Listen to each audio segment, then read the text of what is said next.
بسم اللہ الرحمن الرحیم۔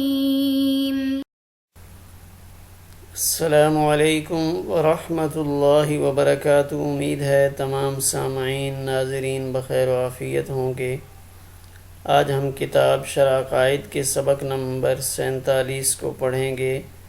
ہمارے سبق کی ابتدا وَهُوَ أَيْ مَا لَهُ قِيَامٌ بِذَاتِهِ کی عبارت سے ہوگی، اور ہمارا سبق من جزءین ام لا کی عبارت پر مکمل ہوگا۔ آئیے پہلے اپنے سبق کی عبارت کو پڑھتے ہیں۔ بسم اللہ الرحمن الرحیم۔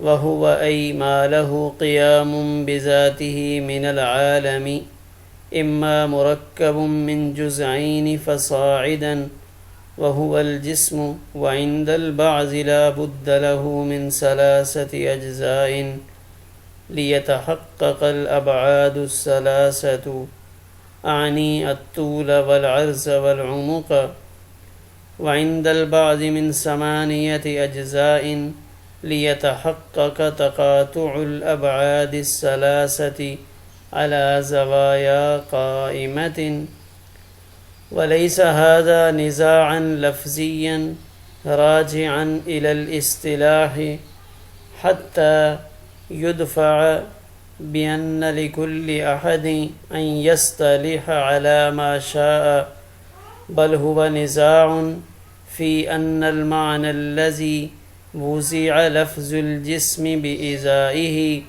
هل يكفى فيه التركيب من جزئين أم لا۔ آئیے اب اپنے سبق کی عبارت کا ترجمہ کرتے ہیں۔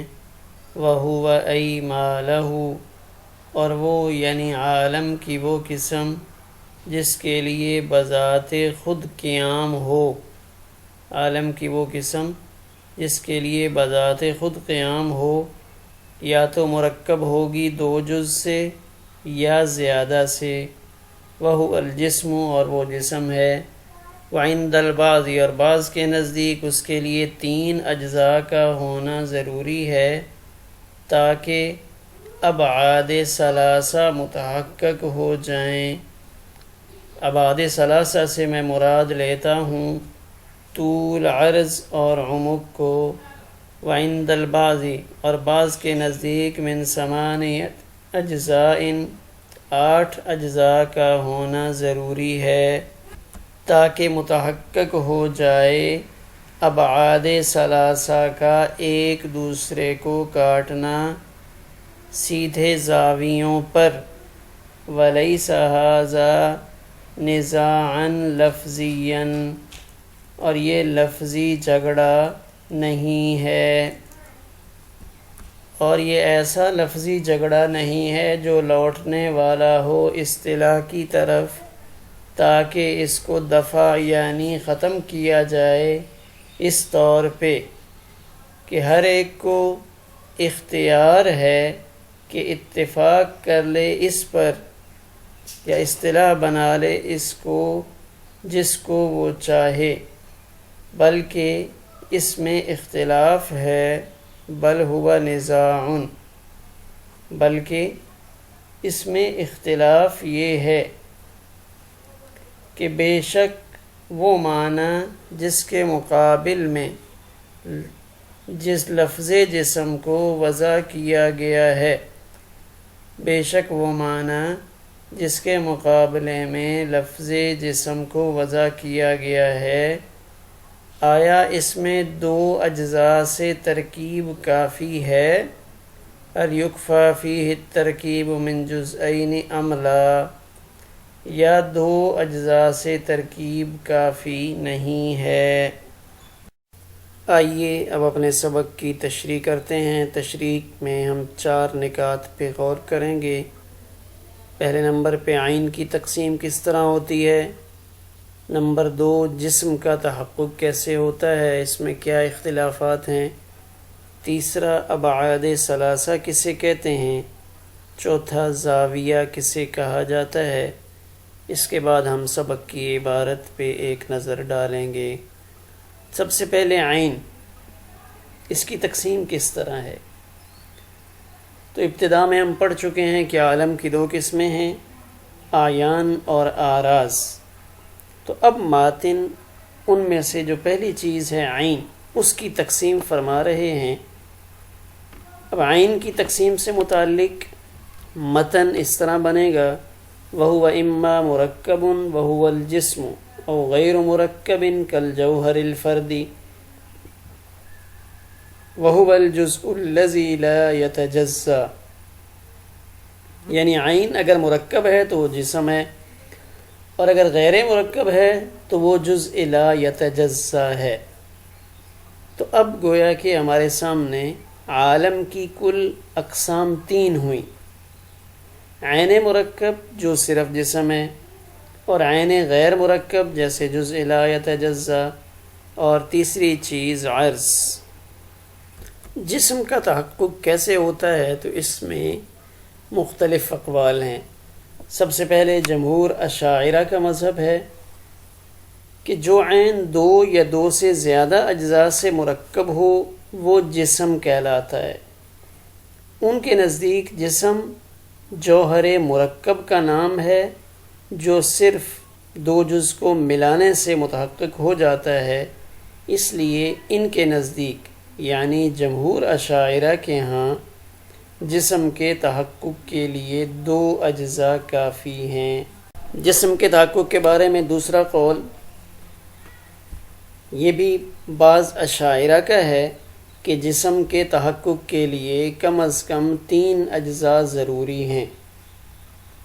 ان کے نزدیک جسم نام ہے اس جوہر کا جو قابل ابعاد ثلاثہ ہو، یعنی اس میں طول، عرض اور عمق فرض کیے جا سکتے ہوں۔ ابعاد ثلاثہ کے تحقق کے لیے کم از کم 3 اجزاء ضروری ہیں، اس طور پہ کہ ایک جز مثلاً الف کو دوسرے جز مثلاً با کے برابر رکھا جائے، اور تیسرے جز مثلاً جیم کو ان کے ملتقا پر رکھا جائے۔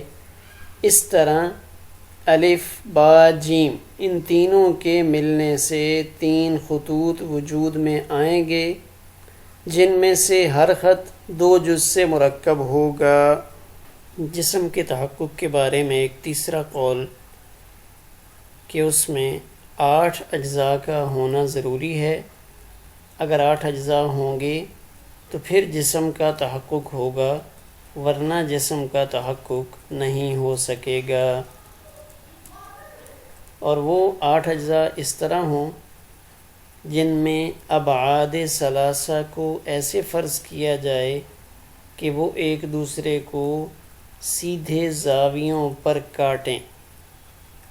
ابعاد ثلاثہ ایک دوسرے کو سیدھے زاویوں پر کاٹیں، تو پھر ایسا جسم جو 8 اجزاء سے متحقق ہو اس کا وجود پایا جائے گا۔ ابعاد بعد کی جمع ہے جس کے لغوی معنی ہے دوری اور درازگی بمعنی پھیلاؤ۔ تو اصطلاح میں ابعاد ثلاثہ سے مراد طول، عرض اور عمق ہوا کرتے ہیں۔ لغت کے اعتبار سے جسم کے اندر جو پھیلاؤ اور درازگی سب سے زیادہ ہوتی ہے اس کو طول یعنی لمبائی کہتے ہیں، جو اس سے کم ہوتی ہے اس کو عرض یعنی چوڑائی کہتے ہیں، اور جو سب سے کم ہوتی ہے اس کو عمق یعنی موٹائی کہتے ہیں۔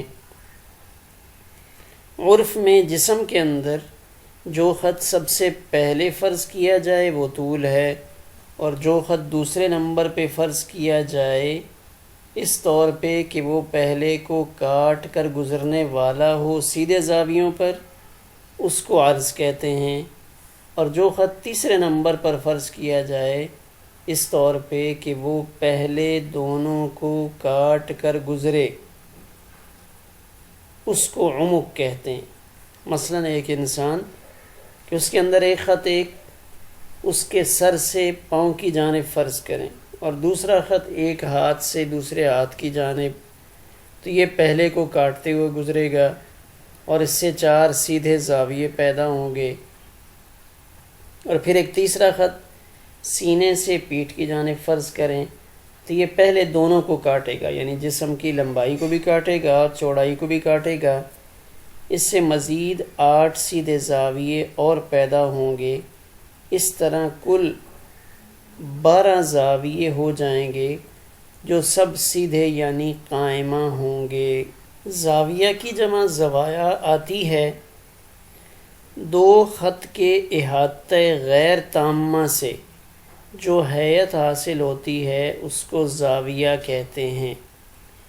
دوسرے لفظوں میں یوں بھی کہہ سکتے ہیں کہ دو خط مستقیم کے ایک نقطہ پر ملنے سے جو کونا پیدا ہوتا ہے اس کو زاویہ کہتے ہیں۔ بعض نے یہ تعریف کی ہے کہ دو ایسے خطوں کے درمیان کا کھلا ہوا حصہ جو ایک دوسرے کو کاٹتے ہوں۔ تب زاویے کی پھر 3 قسمیں ہیں۔ پہلا قائمہ زاویہ، جب ایک خط کے وسط میں دوسرا خط اس طرح سے ملے کہ اس سے پیدا ہونے والے دونوں گوشے برابر ہوں، اس طرح تو ان کو زوایہ قائمہ کہا جاتا ہے، یعنی جو زاویہ 90 درجے کا ہو، اس پر پورے 90 درجے ہوں، اس کو قائمہ زاویہ کہتے ہیں۔ زاویہ 3 قسم کا ہوتا ہے، ایک قائمہ زاویہ، ایک منفرجہ زاویہ اور تیسرا حادہ زاویہ۔ جو بالکل سیدھے خط کی طرح ایک خط پر قائم ہو یعنی 90 درجے کا زاویہ، اس کو قائمہ زاویہ سے تعبیر کرتے ہیں۔ دوسرا جو 90 درجے سے زیادہ ہو، یعنی ایک خط اپنے قائمہ زاویے کے مقام سے کھلا ہوا دوسری طرف چلا جائے تو اس زاویہ کو منفرجہ، یعنی جس کے اندر کشادگی زیادہ ہوتی ہے تو اس کو منفرجہ زاویہ کہا جاتا ہے۔ تیسرا حادہ زاویہ، جو 90 سے کم درجے رکھتا ہو، 90 سے چاہے 1 درجہ بھی کم ہو، اس زاویے کو حادہ زاویہ کہا جاتا ہے۔ تو زاویے عام طور پہ انہی 3 قسموں پر مشتمل ہوتے ہیں، یا زاویہ قائمہ ہوتا ہے، یا منفرجہ ہوتا ہے، یا حادہ ہوتا ہے۔ ہوا کے بعد مالہ قیام بذاتہ کی عبارت نکال کر شارح نے ضمیر ہوا کا مرجع بتلایا کہ اس سے مراد وہ ممکن ہے جو قائم بالذات ہو۔ بعض شرح یہ فرماتے ہیں کہ من العالم کی قید یہ واجب تعالی سے احتراز کے لیے ہے، اس لیے کہ لفظ ما اپنے عموم کی وجہ سے واجب کو بھی شامل تھا، کیونکہ وہ بھی ما لہ قیام بذاتہ کا مصداق ہے۔ من العالم کی قید لگانے سے وہ خارج ہو گیا، مگر یہ قول درست نہیں ہے، یعنی من العالم کی جو توجیہ بیان کی گئی ہے یہ درست نہیں ہے۔ کیوں؟ اس سے پہلے شارح کا ماتن کے قول فَالْآیَانُ مَا ای ممکن میں کلمہ ما کی تفسیر ممکن سے کرنا اس بات پر قرینہ ہے کہ یہاں بھی لفظ ما سے ممکن ہی مراد ہے، یعنی شارح پہلے ہی اس کو نکال چکے ہیں کہ واجب تعالی وہ ذات اس کے اندر داخل ہے ہی نہیں، لہٰذا من العالم کی قید احترازی نہیں ہوگی بلکہ توضیحی ہوگی۔ فصاعدن کے لفظ میں فا بمعنی او ہے اور صاعدن کے معنی زائد کے ہیں۔ یہ لفظ منصوب ہے حال ہونے کی بنا پر، اور اس کا عامل اور ذوالحال دونوں معذوف ہوتے ہیں۔ اس کی تقدیری عبارت اس طرح بنے گی اما مرکب من جزئین فقط او منہما حال کون الترکیب صاعدا ای زائدا۔ لیس ھذا نزاعا لفظیا سے یہ بتا رہے ہیں کہ یہ نزاع، یہ جھگڑا جو ذکر کیا گیا ہے کہ جسم 2 اجزاء سے مرکب ہے، 3 سے ہے یا 8 سے ہے، اس کا تعلق عرف اور لغت سے ہے، یعنی یہ نزاع لفظی اس معنی میں ہے کہ لفظ جسم جس چیز کے لیے وضع کیا گیا ہے اس کا وجود اور تحقق محض ترکیب سے ہو جائے گا جس کے لیے دو جز ہی کافی ہیں، یا ترکیب کے ساتھ ابعاد کا ہونا بھی ضروری ہے۔ تو اس سے یہ معلوم ہوا کہ نزاع لفظی کی دو قسمیں، اور شارح نے جو یہاں پہ نفی کی ہے کہ لیس ھذا نزاعا لفظیا، کہ یہ لفظی جھگڑا نہیں ہے، تو اس کے اندر کوئی منافات نہیں ہے، کیونکہ صاحب مواقف نے نزاع لفظی بالمعنی الثانی اس کو ذکر کیا ہے، کہ اس لیے کہ نزاع لفظی دو قسموں کا ہوتا ہے، ایک وہ نزاع لفظی جس کا تعلق اصطلاح سے ہو، اور ایک وہ نزاع لفظی جس کا تعلق عرف اور لغت سے ہو۔ تو گویا کہ نزاع لفظی دو قسم کے ہوئے، ایک اصطلاحی اور ایک عرفی یا لغوی، لہٰذا یہاں صاحب مواقف نے نزاع لفظی کو بالمعنی الثانی یعنی عرفی یا لغوی قرار دیا ہے، اور شارح نے جو نفی کی ہے نزاع لفظی کی وہ بالمعنی الاول کی ہے، یعنی اصطلاحی معنی کے اعتبار سے کی ہے۔ لیس ھذا نزاعا لفظیا سے شارح جسم کی ترکیب میں جو اختلاف ابھی گزرا ہے اس کی نوعیت بیان کر رہے ہیں۔ ہمیں سب سے پہلے یہ جاننا چاہیے کہ اختلاف دو قسم کا ہوتا ہے، ایک حقیقی اور ایک لفظی۔ پھر جو لفظی ہے اس کی کئی قسمیں ہیں، ان میں سے ایک نزاع اصطلاحی ہے، اصطلاح مقرر کرنے میں نزاع ہو، جیسے کلمہ کی تعریف میں نحویوں اور منطقیوں کا اختلاف موجود ہے۔ نحوی کہتے ہیں الکلمۃ لفظ وضع لمعنی مفرد، کہ کلمہ وہ لفظ ہے جس کو معنی مفرد کے لیے وضع کیا گیا ہو، جبکہ منطقی وہ اپنی اصطلاح میں کہتے ہیں کہ کلمہ ایسا لفظ ہوتا ہے جو ازمان ثلاثہ میں سے کسی زمانے میں پائے جانے والے معنی پر دلالت کرے۔ تو اب دونوں کی اصطلاح الگ الگ ہے، اس لیے محققین یہ کہتے ہیں کہ ہر شخص کو یہ اختیار ہے کہ جو چاہے اپنی اصطلاح مقرر کر لے، لا مشاحۃ فی الاصطلاح، کہ اصطلاح میں اختلاف و اعتراض کی کوئی گنجائش نہیں ہوتی، جس کو چاہے اپنی جو اصطلاح بنا لے۔ اور دوسرا نزاع لفظی وہ ہوتا ہے جو کسی لفظ کے لغوی یا عرفی معنی کی تعیین و تحقیق میں اختلاف ہو۔ یہ اختلاف مفید ہوتا ہے اور اس لائق ہوتا ہے کہ اس سے بحث کی جائے۔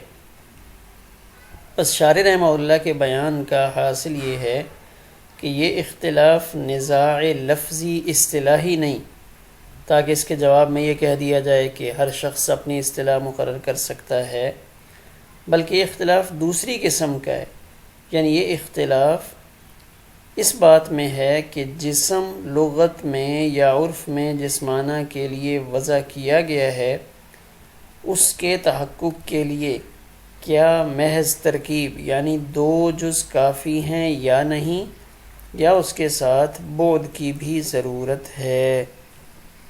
ہمارا سبق اسی پر مکمل ہوا۔